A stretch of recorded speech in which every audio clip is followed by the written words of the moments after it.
Good evening, baseball fans. How you doing? How you doing? How you doing? We got some news to dive into. Pictures and catchers are all over the place, but we are far away from this offseason being done by any means. My goodness, do we got a story today. Rob Manfred, my oh my, is finally going to be stepping down. Not this year, though. We got to wait a little bit. But Rob Manfred will not be the commissioner forever. I prayed for this, and it happened. Wise words of Drew McIntyre from the WWE. The Orioles, they got some problems. Kyle Bradish, elbow is not looking too good right now. Could they make some moves to shore up that rotation? We got a couple of ideas out there. The Phillies, they're trying to work something out with Zack Wheeler. What does this mean for Jordan Montgomery? We'll talk about that. The POG Rays, they are still on the hunt for some outfield help. We've talked a little Jarren Duran, but could Sal Frelick on the Brewers be an option? We'll talk about him as well. And how you doing, everyone? Good evening, good evening, good evening. How you doing? How you doing? Welcome to tonight's show. Always great to see all the familiar faces. Who do we got in here? We got some moderators. We got CRaz951. How you doing? We got Rolling with Rock. We got Sanders. We got Lane. We got Baseball. Al, is it Al or AI? I can't tell if that's an L or if that's a capital I. I don't know. I'm going to call you Baseball Al. That just sounds more fun. How you doing? How you doing? We got Jim in the chat. We got Nova Flame 6. How you doing? We got Genetic. I always fumble the bag on that one. How you doing? Jack, how you doing, my friend? What's going on, my friend? How you doing? And Rocks, Lane, how you doing? How you doing? There it is. Okay, so it's Baseball AI. I'm going to call you Baseball Owl. That's now the new name for you. That's what I thought it was. I like the sound of it better. I'm going to call you Baseball Owl. I'm sorry. You're a Baseball Owl to me. How you doing? Gaming with Brian. Hello. Chase. Hello. Sticky Finger 33. Okay. Hello. What a name. How you doing, everyone? Welcome to tonight's show. What is today? Is it Thursday? I don't even know what day it is. I'm so tired today. I don't know what it is. I feel like I got hit by a truck today. I don't know what it is. I've been banging and clanging at the gym the last couple of days. I think my body is telling me to cut it out, and I just feel fried today. I don't know. I don't know what's going on. But we do got baseball news to talk about. And when is this going to end? When is all of this going to finally be over? When is Montgomery signing? When is Snell signing? Can we just imagine they're going to be playing in Japan next year? At this point, I don't know where they're going. I don't know what's happening. I mean, is Scott Boras even around? Is he in a coma? I don't know what's going on. I don't know. But big news today with Rob Manfred will be stepping down at the end of his term in 2029. We'll break that down. We'll kind of dive into some of the good, some of the bad of Rob Manfred. And yeah, pretty much that. There's definitely a lot there, and we all know that. The Phillies, Zack Wheeler, could an extension be coming up with those guys?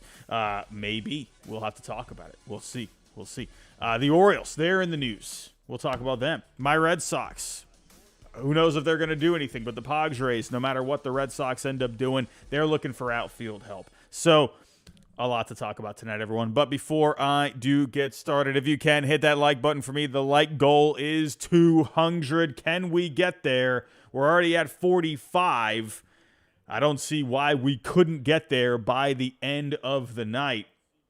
Hit that bell notification for me. That way you know I go live or upload a video every single time. Share the show. Subscribe if you are new. We've been getting a lot of new subscribers lately, everyone. So I want to thank all the new subscribers, as well as all the subscribers that tune in to my potato face every single time I'm on here. So to all the new subs, welcome. Good to have you aboard.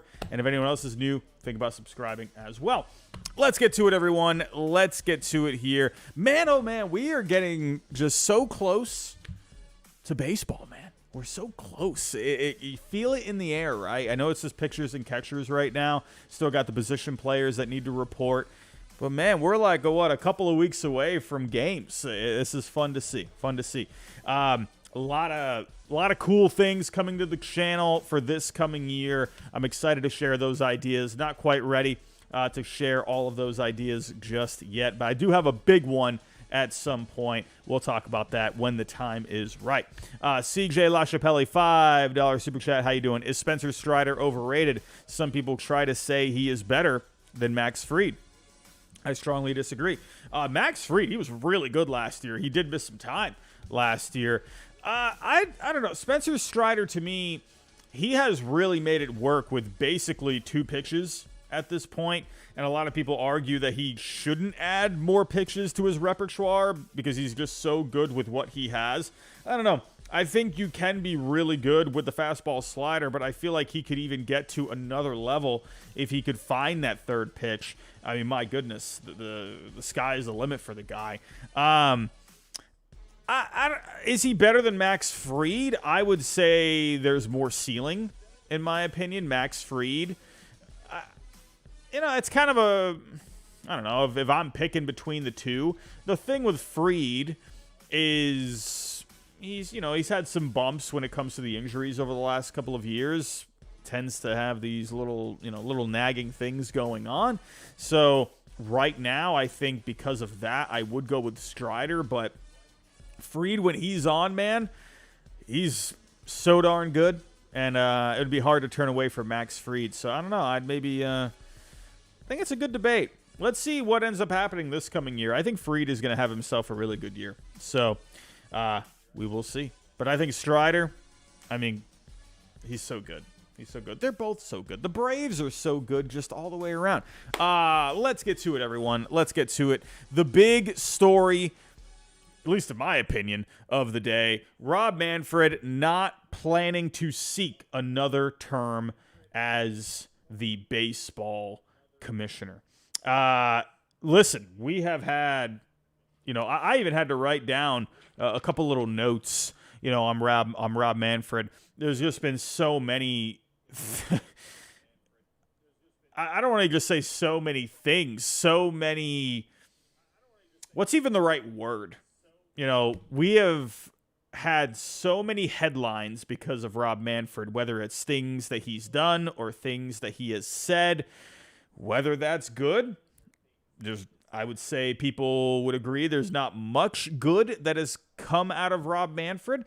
There's probably more negative than there is good. I do think there are some good things that Rob Manfred has done, or at least tried to do. But I think in the end, when all is said and done, I mean, he still has some time here. We got 5 more years, right? 5 more years of Rob Manfred, so a lot more could happen. But we have definitely had a lot of interesting moments with Rob Manfred. I would say the most recent one was the lockout. There's a lot of anger from the fans over that whole thing. You go back to the Astros scandal, the lack of punishment there. That was a big one too, considering how big that scandal was. The COVID season, right? That was a miserable time for everyone, but having to negotiate the terms of that season, I think just really put off a lot of fans. And in the end, Rob Manfred is the head honcho, and he was the one that took a lot of the flack, right? So, you got all the minor league teams that ended up getting cut. Could you maybe say from a financial point of view, could that have been a good thing? Possibly, right? But then there were a lot of fans out there that, were upset about losing, minor league teams, so it is what it is there. The big one I would say that has been constant are the blackouts.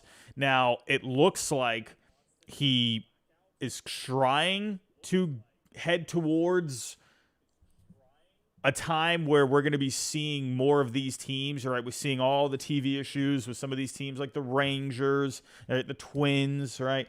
With the Bally Sports Network, but it looks like he's trying to get them more towards more just a streaming option, right? When it just directly from Major League Baseball, that could help reduce some blackouts. So maybe we end up seeing some sort of new streaming package from Major League Baseball where they're not tied, to any of these other networks where there's blackouts that could happen. So maybe that could be something he could get a bit more positivity his way if he could figure that out by the time he steps down. Goodness, I have so many notes written down. Most recently we have the whole Oakland A's to Las Vegas thing. That's definitely been a tumultuous subject, especially with Oakland A's fans. I think personally in the end, I have said from the word go, it just feels like they have never even wanted to stay in Oakland. Who knows what those reasons are, but they just haven't been able to sell tickets over the years. But you need to look at ownership there, and they haven't really wanted to upgrade the stadium. And there had been talks of a new stadium, and I don't know, they just can't seem to come together on something. My opinion is that they just never wanted to stay in Oakland. They saw Vegas as being a prime opportunity, and they just said, no, we need to head to Vegas. That's kind of the way I saw it. I think they see more potential in revenue by going to Vegas. That's not my opinion. I'm just looking at it from their point of view. But either way, that whole thing has just been, that's not really fully on Rob Manfred. He's definitely the head guy, right? He's the head guy of all the owners there, so he's definitely tied into it. So, we'll see what ends up happening with that. Now there's all this stuff about what's going to happen with Oakland over the next few years, or the Oakland A's, sorry. Are they going to be staying in Oakland? Are they going to be getting a stadium somewhere, like a temporary location in Vegas or something? That's going to be hilarious if they end up just staying in Oakland over the next few years when it seems like they've just wanted to get the heck out of there. So we'll see what happens with that. This has definitely been a lot, right? But there have been some good things. I could say the World Baseball Classic was a success, right? I think a lot of people jumped on board with that. I think we can all agree that we're all excited for the World Baseball Classic. Sure, there were some injuries that really kind of put a bad taste in people's mouths at some point. Like Edwin Diaz was the big one. He ended up missing this entire season with the Mets. So that was something. But overall, I think the entire event was a success. And, at the end of the day, Rob Manfred is leading the way when it comes to everything. So that is a plus for him. In the end, say what you will about the Oakland A's, relocating, but it looks like Rob Manfred, I would think, based off of kind of little stories that we've been hearing, we could end up seeing 32 teams by the end of his tenure. We'll see. It seems like he's really gunning for it. And I would think that once the Oakland A's thing is all figured out, and the Rays too, right? They're going to be looking like, they're going to be staying in St. Petersburg. So once those two things are completely sorted out, I think his next thing is to at least get a plan in place for 2 new teams for Major League Baseball. That would be exciting. So I would expect that at some point over the next 5 years before his time is done.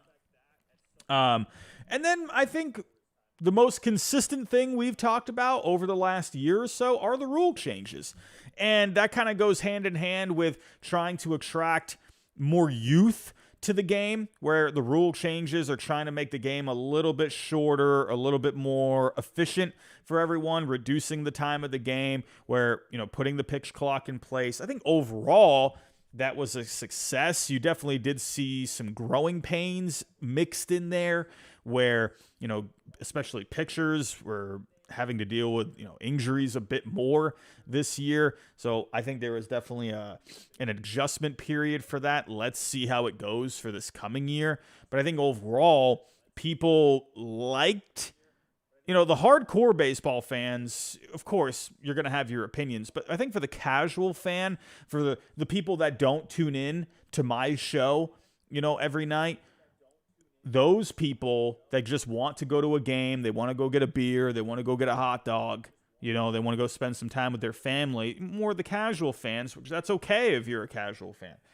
I think for those people, that's a win, right? Because, hey, at the end of the day, people got to work. They got to wake up. They got to go to their job in the morning, their career in the morning, and they have kids and a family. And I think in the end, the game ending at about 10 o'clock that, during the week and even on the weekends too, I think that's a win for everyone. So I think the shorter time for the game has been ultimately a win, right? The bigger bases, we saw a lot more use of the legs this year, right? Ronald Acuna Jr. Everyone wants to get on to Ronald Acuna Jr. Oh, he wouldn't have stolen 70 bases if it wasn't for the pitch clock and the bigger bases. Okay, well, why didn't Mookie Betts steal 50 bases this year, right? Why didn't some of these other guys steal all the bases? Such a lazy argument I hear people say. I couldn't stand that about the whole Ronald Acuna 70 stolen bases thing. Everyone just wants to, not everyone, but a lot of people, they just want to be negative, and they just want to come up with these like excuses for things. And it's like, why can't you just appreciate that the guy stole 70 bases, right? Because at the end of the day, not a lot of other guys even came close to that, right? So let's be real. In the end, though, I think with Rob Manfred, I think he's going to be looked back, years from now, go back 20 years. Or not go back 20 years, but let's say 20 years from now, you look back, I think, people will remember, hey, yeah, okay, yeah, he did a couple of good things, right? But he wasn't the best guy for the job, right? And I think in the end, taking over Bud Selig for how long Bud Selig was around, I think in the end, Rob Manfred, he had big shoes to fill. I felt like with Manfred, he was never going to have an easy time, right? Because Bud Selig was just a name that, people have some negative things about Bud Selig too. But I think Manfred was ultimately just going to be fighting a tough battle, right? Because he had a lot of things that he needed to try and address, right? And the rule changes were the big one that came into play. But I think in the end, the lockout, both with the CBA and the COVID, right? I think that is ultimately going to dictate how people will feel about his tenure as the commissioner. You're going to look back at the whole Astros scandal, calling the trophy a piece of metal, which I don't think he meant to be disrespectful. I'm not trying to defend him. But I don't think he was trying to be disrespectful at the time, but it was a poor choice of words. And ultimately, that's what people are going to remember, right? And I think it was silly that he said that. It's like, I think people are going to look back at Rob Manfred as a guy that truly didn't love the game. I think people will say, yeah, he seemed like he liked the game, right? But I don't know. You never felt right with Rob Manfred in the end. And let's see. Maybe over the next few years, maybe he can end up doing some good. It's not like he's stepping down today. Let's see, 5 more years, and maybe he changes some people's minds. Maybe 5 years from now, you're like, all right, you know what? Yeah, he said and did, some really annoying things that I didn't like. But you know what? In the end, he was able to do this. He got this. He did this. Let's see. We got 5 more years of Rob Manfred. But in the end, hey, this is a big story, for baseball fans, right? Knowing that the end is coming. I saw a lot of funny memes today. I even participated. The Drew McIntyre meme is so funny to me, where I used to be a big wrestling fan back in the Attitude Era with The Rock and Stone Cold, but my juices have been ignited a little bit with wrestling over the last couple of months. And Drew McIntyre, there was one promo where he said to CM Punk, after CM Punk got injured, Drew McIntyre said, "I prayed for this and it happened." And it's like, it's so funny because it's so simple, but so effective, and you can use it with almost anything. And I saw that when I saw it, I laughed, and I thought of when I saw the Rob Manfred news today, I'm like, oh man, I have to post that, because it was because in the end, what do I think of Rob Manfred? I would say, overall, I'd probably go 40 good, 60 no, right? Or 60 bad, right? I think there's more bad than good with Rob Manfred. I can acknowledge that he has done a few good things. But overall, I think this is, at least as of right now, there's a lot of things that he said or done that don't really help him out. Right. So, anyway, I feel like I'm rambling at this point, but this is big news, and let's see how the next 5 years go. So, now let's get on to some actual on the field kind of news. We have a little over 200 people in the chat. Thank you for stopping by, everyone.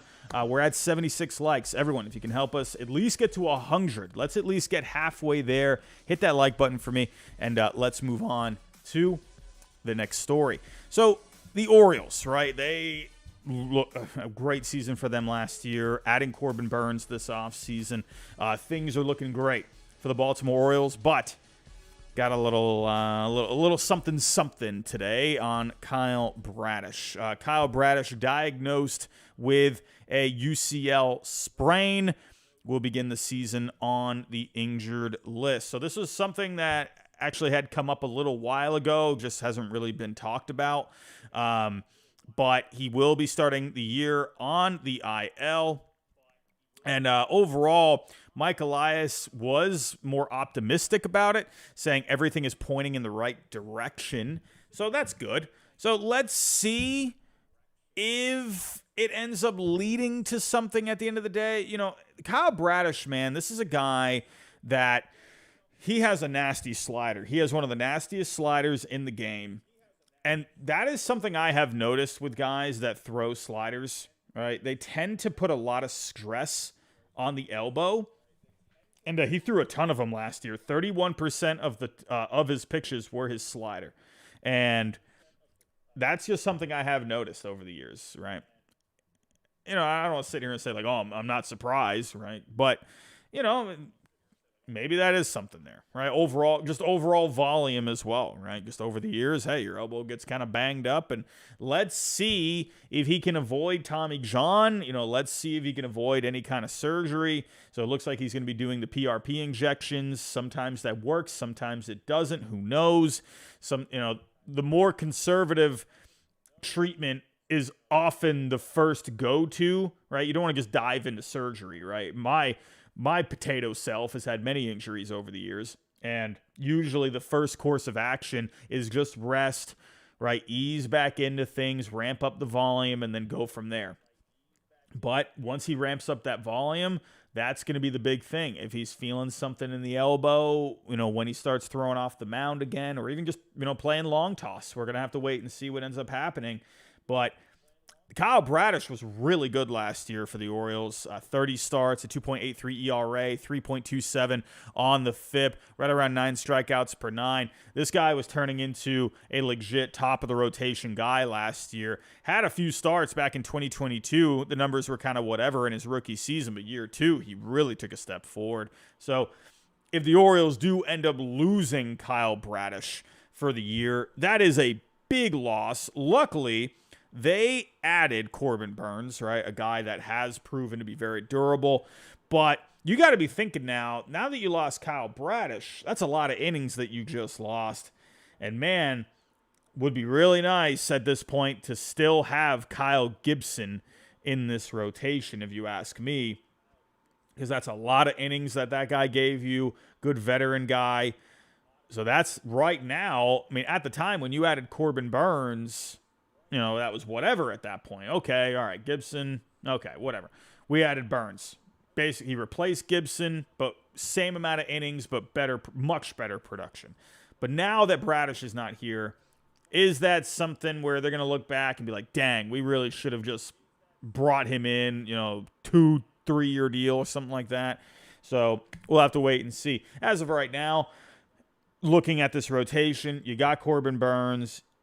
But then after that, it gets a little dicey, in my opinion, right? Grayson Rodriguez, I do love Grayson Rodriguez, right? And I think he's going to be a stud. I think he's going to be really good this coming year. The stuff was amazing with him last year. Yeah, he took his bumps, but in the end, Grayson Rodriguez is a top pitching prospect. I think he's going to be really good next year. But then you got Dean Kramer in the 3. You got Tyler Wells, got Cole Irvin, right? Which I think that's fine, right? I think that is fine. Right, Dean Kramer, he's going to give you some innings. Cole Irvin, sure.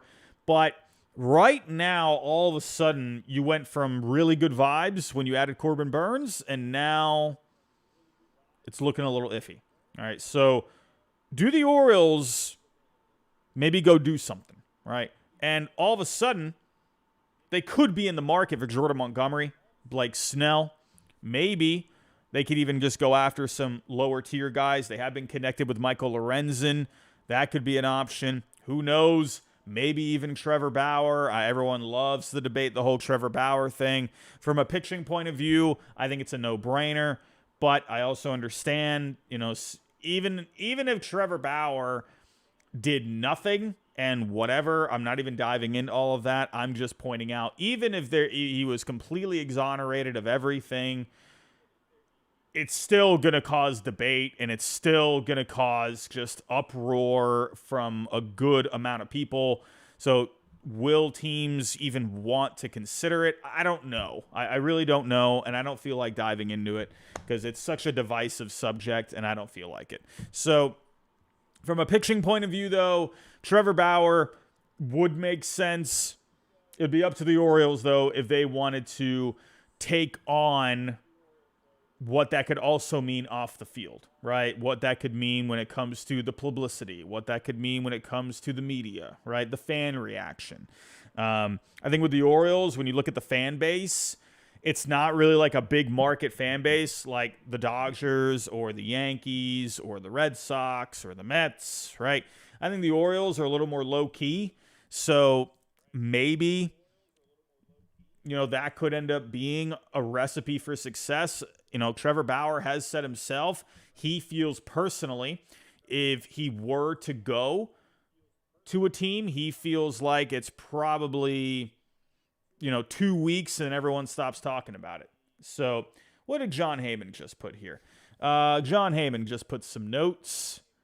5 teams seeking starting pitching, and then he has some notes on J.D. Martinez, Devin Williams, Ahmed Rosario, Edward Cabrera, and yes, John Heyman had a typo. Instead of saying and more, he wrote and nor. Yes. Anyway, but Trevor Bauer, could that make sense? 1-year deal, minimum salary. That's another thing too. That's another thing. Minimum salary. So if the Orioles don't really want to spend the money, I don't know. Hey, let me know. Let me know what you think. I'm not saying what way I want. Don't come after me with the pitchforks. I'm not all about that. I'm just saying from a pitching point of view, he could make some sense if now let's get back to Jordan Montgomery and Blake Snell, if they didn't want to spend on Montgomery or Snell.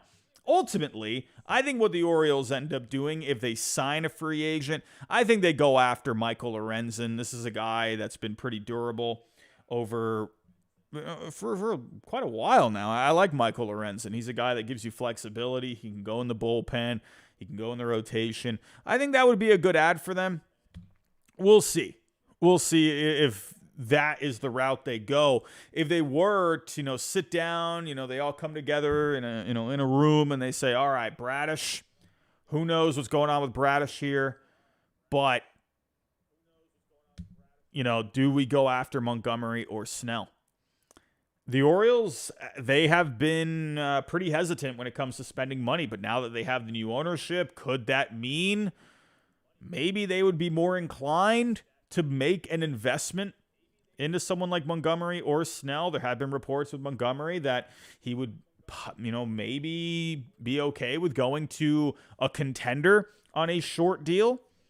I think Montgomery could make some sense for them. Snell would definitely replace the nastiness from Kyle Bradish if you were looking to just swap someone in and out, right? With someone with good stuff, with someone else for good stuff. I think Blake Snell would make sense there. But again, I think the circumstances would have to be right for both sides. The Orioles, I can imagine, probably don't want to go a long deal. Maybe they end up going I don't know. It even sounds too much for them to even go 3 years because we haven't seen them really wanting to go long for anyone or even spend money for really anyone, it seems. Like Kimbrel, sure, right? Over the last couple of years, they haven't really laid down the big bucks.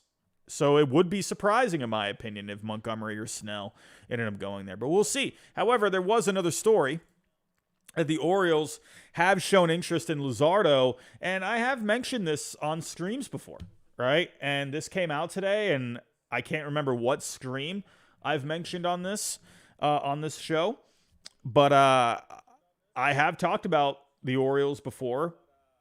At least I think I have. I think I have, where I was told that Jesus Luzardo has been in talks, right? Or the Orioles have been in talks with the Marlins over Jesus Luzardo. This was like 2 to 3 weeks before the Corbin Burnes thing. And, and I actually thought something was going to get done because the Orioles, they have the prospects, right? And in the end, I guess they weren't able to come together on something, and then they pivoted and they went to Corbin Burnes. So could they reignite these talks again? And again, from what I was told, it looked like they were heading in the right direction, and then something came up. So I don't know. Could they reignite these talks? It's always possible, right? I think that would be crazy that the Orioles, well, I don't want to say crazy in like a bad way, but like it would be, a good amount of prospects that they would be giving up in one offseason for Corbin Burnes, right? Giving up Ortiz and giving up, oh my goodness, and DL Hall, sorry. And then the compensation pick too. And then you'd be giving up so much more for Jesus Luzardo. Corbin Burnes, I'm going to tell you this right now. Corbin Burnes, that's half of what you would have to give up for Jesus Luzardo. I know a lot of you right now might be rolling your eyes at that, right? But Corbin Burnes is for 1 year. Jesus Luzardo is for 3. So Corbin Burnes, you gave up 2 players basically for Corbin Burnes, right? You'd be having to give up double that for Jesus Luzardo because he's a cost-controlled starting pitcher for 3 years, and he's very good, right? So if you were to head on over to my favorite site, baseballtradevalues.com, I put together a trade before. I've told you before, I think the Orioles make a lot of sense for Jesus Luzardo. Now, you do have one piece here that could make a lot of sense for the Marlins, and he actually has a fractured elbow, I guess, and he's going to be sticking to DHing at this point. But Samuel Basallo, he would be a massive get for the Marlins if you were to include him in a deal, right? Ton of value. They skyrocketed his value once he made a huge leap on all these prospect rankings. He was in the 30 to 40 range not too long ago, and now he's in, close to the 60 range. So Basallo actually might be even a little too much in this scenario. So maybe you could even center a package, maybe like around a Kobe Mayo, right? That would be a really good get for the Marlins if they were to somehow to get that done, right? We've been seeing a lot of reports that the Orioles, they don't want to give up on Jordan Westberg, Heston Kjerstad, Colton Cowser, right? Obviously, Jackson Holiday, he's not going anywhere. Basallo, that's been a name that has been mentioned. Teams are interested in maybe acquiring him, but because he has shot up so high on these prospect rankings, then that's his value is gonna be through the roof. And yes, Nash the second. I just said that. Yes, he has a fractured elbow. Did you not hear what I just said, my friend? Or am I imagining things? Did I say that Samuel Basallo had a fractured elbow? Did I not say that? I don't know. I'm tired. Anyway, Samuel Basallo would be a great piece, but because Kobe Mayo is considered a little cheaper, he's not ranked as high as Basallo on a lot of boards out there. You could say, let's go Kobe Mayo in this situation. Maybe you can throw in someone like a Dylan Beavers, maybe Jude Fabian, maybe Connor Norby, right? So you could definitely work something out. Like I'm already 2 players in, and I'm almost at the value. Nash the second. You are okay, my friend. You are okay. You're okay. I'm just joking. But you could start a package with Kobe Mayo, and you're already almost there, right? So if the Orioles really wanted to do it, they could. they're definitely going to have to part with some beef. So we'll have to wait and see what ends up happening with the Orioles here. In my opinion, what probably ends up happening is they go with Michael Lorenzen. That's what I think. It's a cheap option. You're probably not going to have to pay all that much for him. They're saying here 2 years, $20 million. I could see something like that. Or maybe they even just do the gamble and they go Trevor Bower. All right. I can already see the comments now. The Orioles aren't going to sign Trevor Bower. They're not going to do it. They're not going to do it. No. Well, you don't know that. Who knows what they do? Who knows? We don't know. When these situations happen, anything can happen, right? I'm just saying.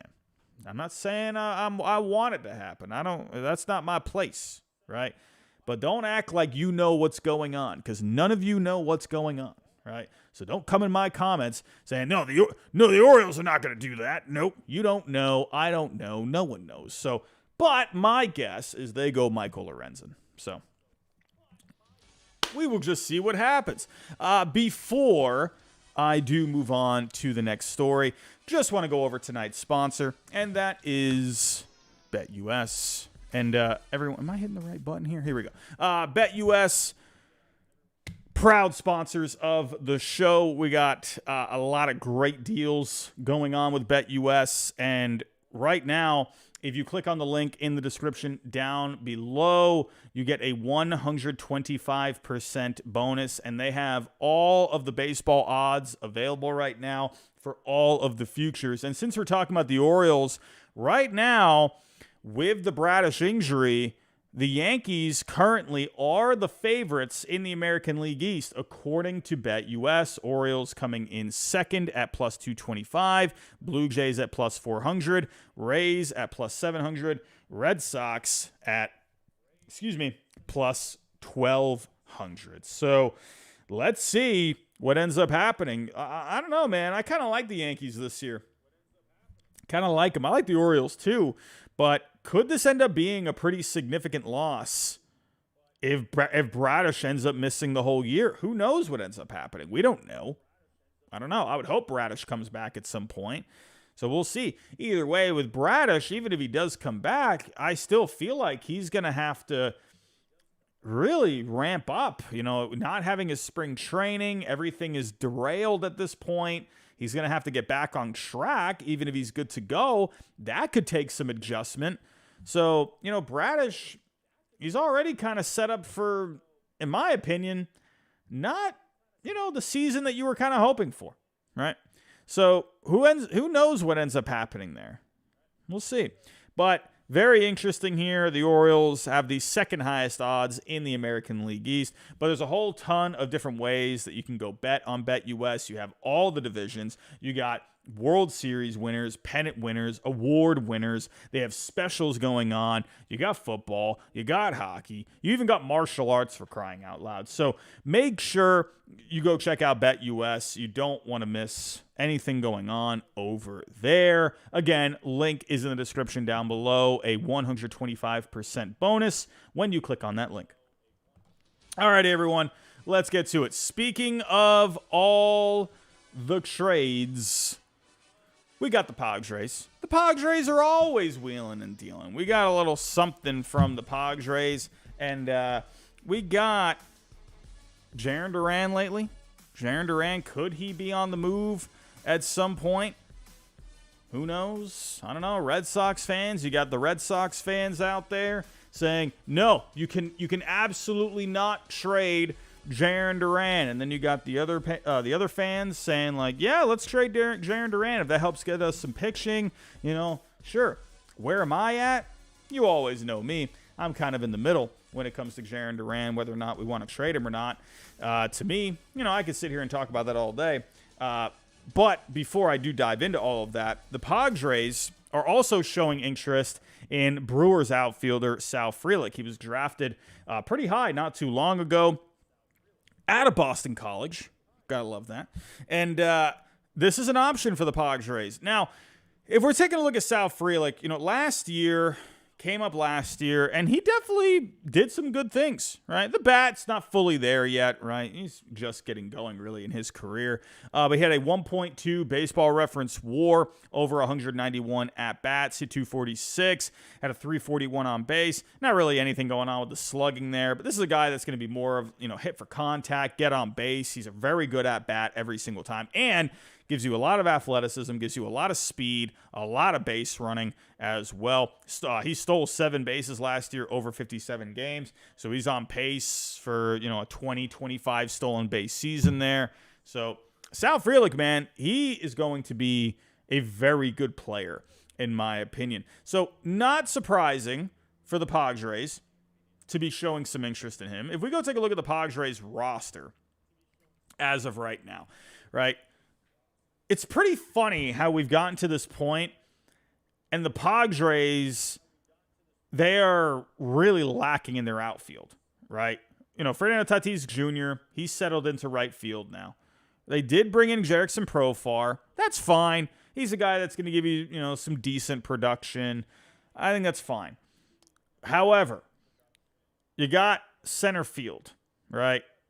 Or however you end up doing this, right? Maybe even bring in a couple of outfielders, and Jerickson Profar ends up being more of, a guy that comes off the bench. We'll see, right? I think someone like Michael Taylor could make a lot of sense for them. Go out and play center field.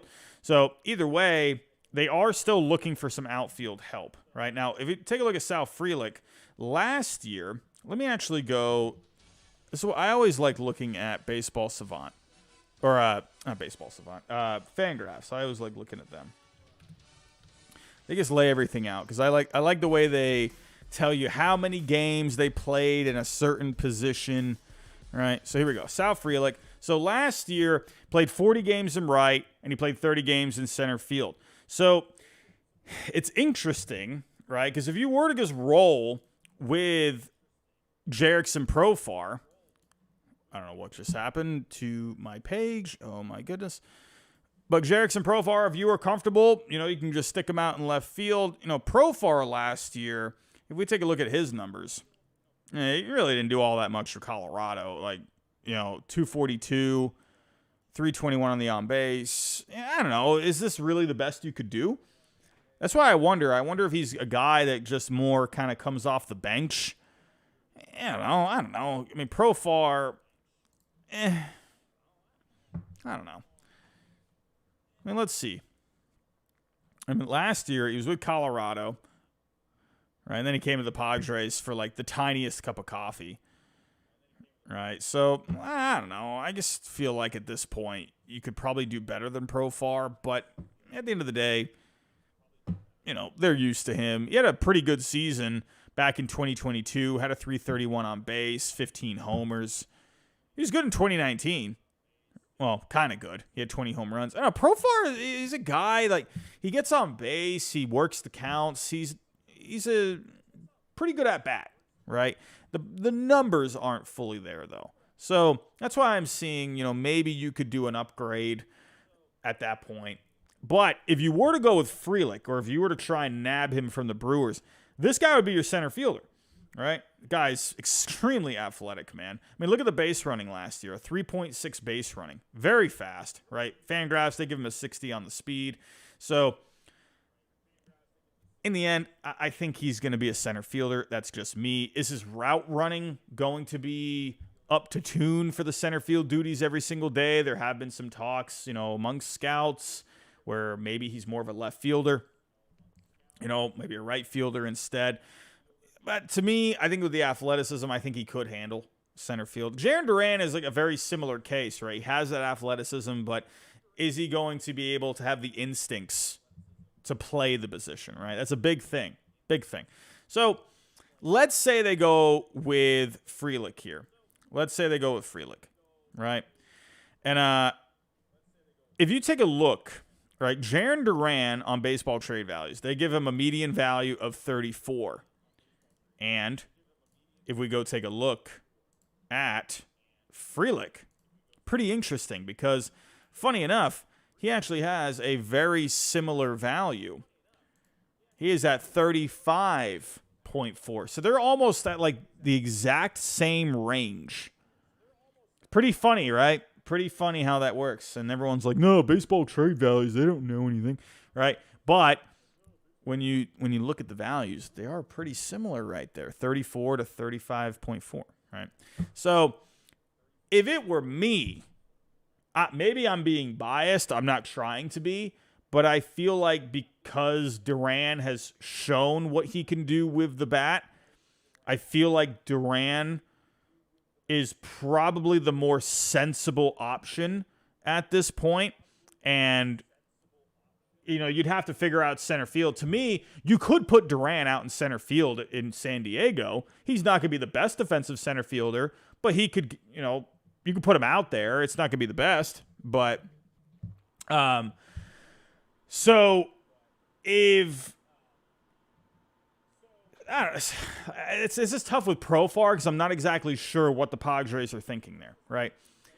If you put Profar on the bench, Duran can go play left, and maybe they can go sign Michael Taylor, right? And that guy could definitely handle center field. So that'd be a pretty good outfield all of a sudden. You got Duran, Taylor, and Tatis. Not bad, all right? So for the Padres, now the big talking point is what would the Padres have to give up for one of these guys? Well, I mean, when you look at the assets that they have, I mean, the two big names that come up in pretty much every single trade scenario is Robbie Snelling or Dylan Lesco, right?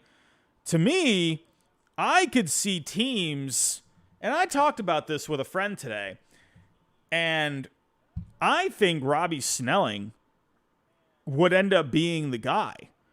Now, and here's why.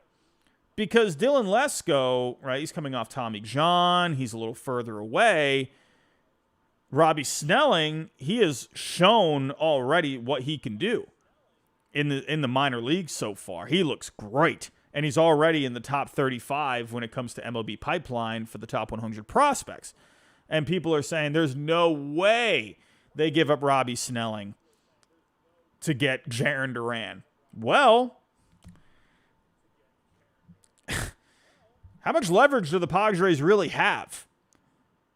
I mean, really? Like I'm not trying to be, I'm not trying to sound biased or anything, but in my opinion, they need an outfielder. And it's pretty obvious, right? And you got Azekar, you can roll with him, I guess. But is that your best option? I think everyone kind of knows. Probably not your best. So I wonder if the Padres are going to be in a position here where maybe they have to give up Snelling if a team is demanding him. Now, if it were the Red Sox and we ended up getting like Dylan Lesco, I'm cool with that. Yeah, but I just wonder from a negotiation point of view, I wonder if it ends up being someone like Robbie Snelling. Now, a lot of people will say, like I just said, there's no way that Robbie Snelling or Jarren Duran is worth Robbie Snelling. You got to remember at the end of the day, a minor leaguer is a minor leaguer at the end of the day, right? You don't know what they're going to do at the major league level. They could look great in the minor leagues. You could be, look at Joey Bart. Joey Bart was the future of the Giants. He was the next Buster Posey. And now Joey Bart doesn't even know what the heck he's doing or where he could even be at the end of spring training. So how quickly things can turn, right? Minor leaguers are minor leaguers, right? I understand teams, fans out there, they want to hug onto prospects, but there comes a situation where sometimes you're going to have to give up something, right? And from the Padres, they don't really have a whole lot of options here, and they don't have a lot of leverage, at least in my opinion. Maybe I'm wrong, but I think there is a possibility that someone like Robbie Snelling could end up going somewhere. If not Snelling, in my opinion, it would have to be Dylan Lesco. I don't see them trading Drew Thorpe. They just got him, right? So no matter whether if it's the Red Sox, the Brewers, I think you're going to see one of those guys end up going to one of those teams, depending on who it is. In my opinion, and again, I'm not trying to sound like Draftneck Robbie here, but I would think the Padres would be more inclined to go after Jarren Duran because the Red Sox have made it known that he is available, right? And he is a bit more proven now. He's had more time in the major leagues, had a breakout season last year with the bat, despite an injury to end his season. Jarren Duran, to me, and he's also from California, I think it just makes a lot of sense for the Padres to go after Duran. No offense to Frelick. I think he's going to be a really good player, but Duran has had more time to show what he can do. So we'll see what ends up happening.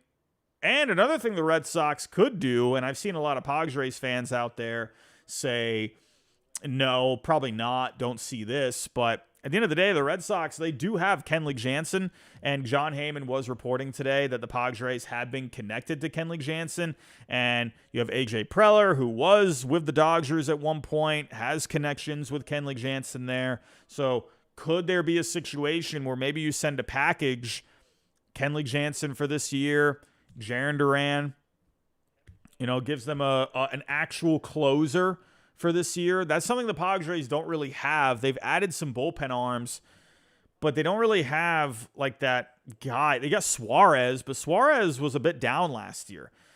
I think Suarez, in my opinion, is more of that setup kind of a guy.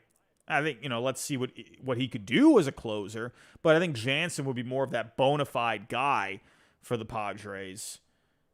So maybe you could package those two. Maybe. We'll see. In the end, we'll have to keep an eye on this and see what ends up happening. But let's move on here. Let's talk about one more story. One more story here. And we got Zack Wheeler and the Phillies. Zack Wheeler, we all know how good this guy is. We all know how good he is. Now, funny enough, we were just looking at what a Zack Wheeler contract could look like just the other night. All right, and let's actually pull that up. Well, let's pull up the story first, then we'll go take a look at this.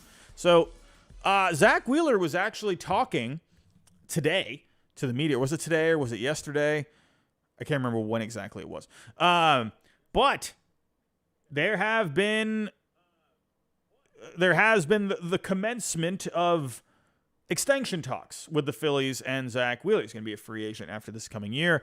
And I've talked about this, I believe it was in the last stream, where Zack Wheeler is going to get himself a lot of money if he hits the open market. Now, Zack Wheeler, he was talking with the media, saying that he would love to stay with Philly. He loves being there. And hey, at the end of the day, we saw they got it done with Aaron Nola. Can they get it done with Wheeler as well? I thought Aaron Nola was going elsewhere, and then they got it done, right? Wheeler is a guy, if you can get this guy locked up, I mean, yeah, you absolutely do it. And there's also another detail where he could be okay with working out an extension during the season. So because of these details that we're hearing, he's open to it. Let's see what ends up happening. Sounds like there's a good chance it could end up happening. But if we take a look at Zack Wheeler, when it comes to an extension, right? So if we go pull up Zack Wheeler here. The guy was phenomenal last year. I think there's an argument that you can make that he's even possibly the best pitcher in the game. I really actually think that. Is that a hot take? I don't know. Guy's really good, right?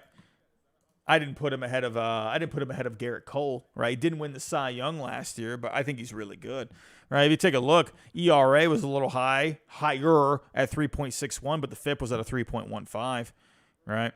Good strikeout numbers. The walks were so low last year, under 2 per 9, under a home run per 9, right? Guy's been great, right?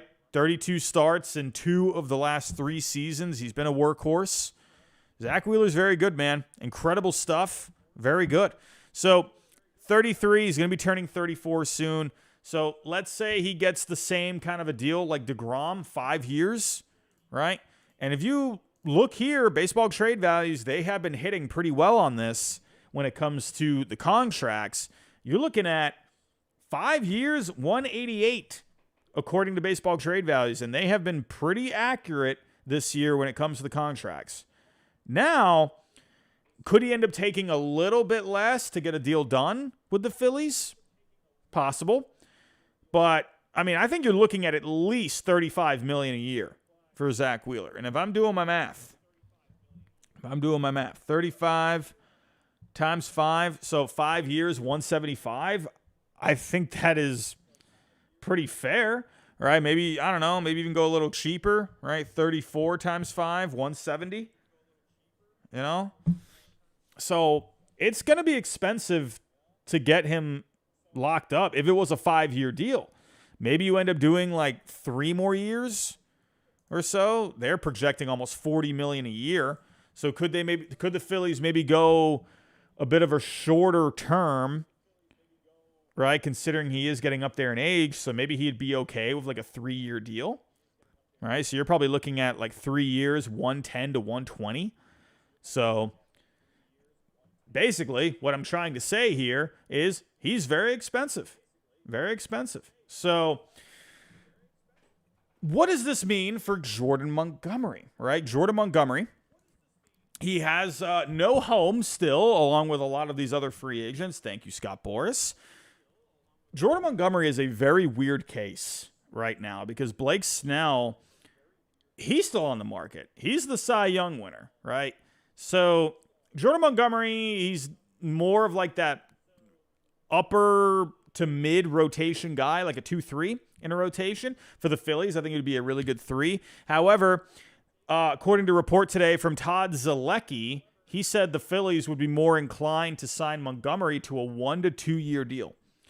There have been other reports out there, according to Alex Spire of the Boston Globe, that he would much rather, according to belief, keyword belief within the industry, that he would rather go to a contender on a short deal than sign with the Red Sox. Because I think we can all agree right now, teams like the Phillies or the Orioles or the Astros give you a better chance to win than the Red Sox do. Who knows? Maybe the Red Sox can surprise some people. I don't know. But on paper right now, you'd be more inclined to go to Philly, go to Houston, go to Baltimore, right? So unless the Red Sox pony up the years, we'll see. But would he be willing to take a 1 to 2 year deal with the Phillies? And I think a lot of people look at that as maybe like a negative, but I actually think that could be a bit of a positive. If he is open to a short-term deal, let's say he does like a 2-year deal with an opt-out, maybe goes back out on the market next offseason. I wonder, I've said on this stream before, could he end up just taking a 1-year deal, goes back out into the market next year, 2-year deal, opt-out? And yeah, I could see that, right? Maybe go to Philly for a year. Maybe go to Houston for a year. Houston, they've been on record saying they're looking for starting pitching. Verlander, he's behind schedule now. I honestly wonder if that's what he ends up doing. His market has not worked out. If you take a look at the market for next year, you do got a couple of guys like Max Fried, right? He's going to be a guy. Let's see if Roki Sasaki ends up coming on over. You know, let me actually pull up here the free agent market for next year. Because, I mean, really, when you're looking at it, it's, you're looking a bit more on the position player side of things. So, if we're looking at the starting pitchers, unrestricted free agents, I mean, Scherzer is going to be a free agent. Will Scherzer retire? I don't know. So you got Wheeler, like we just said. Patrick Corbin's a free agent, everyone. All right. So you do got Corbin Burns, right? Sorry, I forgot to mention him. Max Fried, Bieber. So when you're really looking at it, that's pretty much all you're looking at. You got Walker Buehler. That's interesting. So I don't know. Would he be running into the same situation for next year when you got Corbin Burns, Fried, maybe Wheeler, right? So I don't know, but then guys like Bieber too, and then if Sasaki ends up coming over, so who knows? I don't know. I don't know really what the call is here. This is why I do wonder if he ends up just going to the Red Sox, right? But I don't know if the Red Sox are going to give him the years. So I really don't know. It might end up being where he might have to take a chance on himself and just taking the 1 year and then just try again next offseason. Because you never know. Things can happen. Who knows? I don't know. Maybe Burns ends up signing an extension with Baltimore. We don't know. He sounds like he wants to go on to the market, but maybe he ends up liking it there and he ends up signing long term. We don't know. All right. Sasaki's probably going to end up coming over. Fried, let's see what his market turns into. If he's healthy and he has himself a good season, then yeah, he's going to get himself some money. So at this point, I really don't know what to think with Montgomery. I'm starting to lean towards he ends up taking like a 1-year deal-ish with the Phillies Astros. I really wonder if that's what it's going to be, because it seems like the Red Sox are being... There's nothing wrong with being disciplined, but they're being like extremely disciplined, which it's weird because that to me that's a good word. I like being disciplined and I like having that focus, right? But man, it's like, I don't know. I feel like when you need the pitching in Boston. It just makes so much sense for Montgomery to go there. Makes sense for both sides. Both from a pitching point of view, his wife is there. It just makes all the sense. I don't need to keep talking about it. Like, you already know how I feel about Montgomery and the Red Sox, but I'm really starting to wonder now, Phillies, Astros, or the Orioles? I don't know, right? But I think the Wheeler thing is huge, because if they can't work out an extension with Wheeler, that maybe could open up the possibility maybe they would be willing to go a little further for Jordan Montgomery. We'll see. But definitely a detail to pay attention to. I don't know what John Heyman put in his... we can go take a look at that really quick before I do get on out of here. John Heyman did put his notes. Let's see. John Heyman, where is your article? 1 second, everyone. Okay, I can't find it. Alrighty.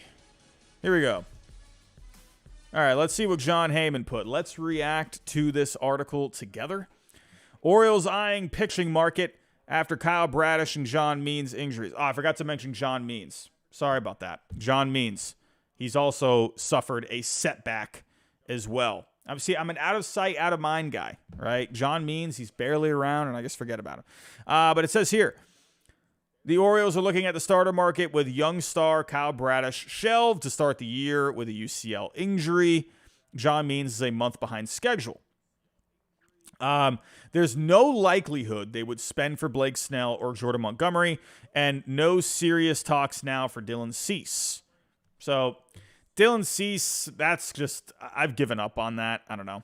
Michael Lorenzen, Hyun-Jin Ryu would fit nicely. Mike Clevenger, Rich Hill, Eric Lauer. He mentions as well the Padres, Twins, and the Pirates are also eyeing starters.